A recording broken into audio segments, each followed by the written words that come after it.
अस्सलामुअलैकुम नाजरीन, आप देख रहे हैं सूबाई रंग न्यूज़ और इंटरटेनमेंट चैनल और मैं हूं मोमना शहबाज।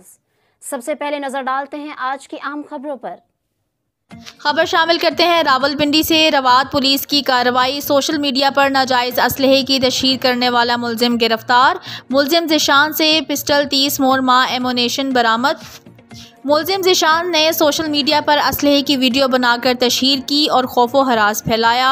SP सदर मोहम्मद नबील खोखर का कहना था कि मुलजिम को ठोस शवाहिद के साथ चालान अदालत करके करार वाक़ई सज़ा दिलवाई जाएगी। असलहे की तशहीर करके शहरियों में खौफो हरास फैलाने वाले मुलजिमान के खिलाफ कार्रवाइयाँ जारी रखी जाएंगी।